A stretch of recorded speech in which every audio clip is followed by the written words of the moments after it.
നമ്മൾ വട്ടവടയിൽ second day stay ചെയ്ത് ഇവിടെയാട്ടോ. ഇത് ടെന്റ് അല്ല, റൂമാണ്. പക്ഷെ നമുക്ക് റൂമിന്റെ വീഡിയോ ഒന്നും എടുക്കാൻ സാധിച്ചില്ല. ബട്ട് ഞാൻ ഈ പശുവിന്റെ വീഡിയോ എടുത്തിട്ടുണ്ട് ഗായ്സ്.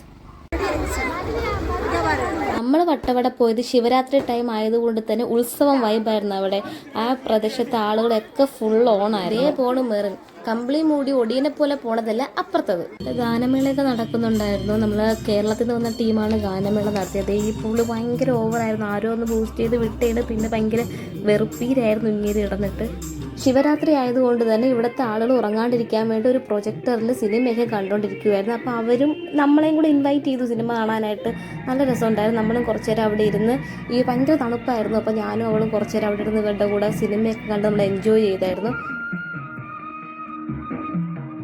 ഇതിന്റെ തൊട്ടടുത്തായിട്ട് ഒരു കുഞ്ഞ് അമ്പലം ഉണ്ടായിരുന്നു കേട്ടോ.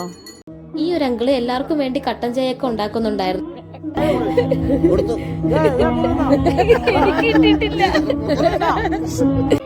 അങ്ങനെ ലാസ്റ്റ് എനിക്കും കിട്ടിയ ഒരു കപ്പ് കട്ടൻ ചായ. പിന്നെ ഇവർ ഉറങ്ങാണ്ടിരിക്കാനായിട്ട് ഗാനമേളയും സിനിമയും കട്ടൻ ചായ മാത്രമല്ല കേട്ടോ, കുറച്ച് പേരിരുന്ന് ചീട്ട് കളിക്കുന്നൂടെ ഉണ്ടായിരുന്നു.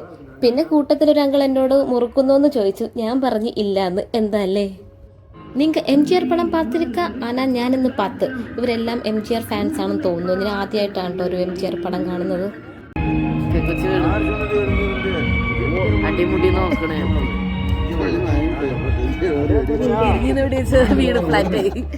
മെറിൻ ഇവിടെ നാട്ടുകാരൊക്കെ സെറ്റ് ആയെന്ന് തോന്നുന്നു. ആ ഒരു കഥയൊക്കെ ഇന്ന് പറയുന്നുണ്ട്. ഇവിടെയാണ് ഞാനും അവള് സ്റ്റേ ചെയ്തത്, ഏറ്റവും ടോപ്പിൽ. പിറ്റേന്ന് നമ്മൾ വട്ടവടയുടെ മെയിൻ അട്രാക്ഷനായ സ്ട്രോബെറി ഫാമും ഹണി മ്യൂസിയം വിസിറ്റ് ചെയ്ത് തിരിച്ച് എറണാകുളത്തേക്ക് പോവുകയാണ്.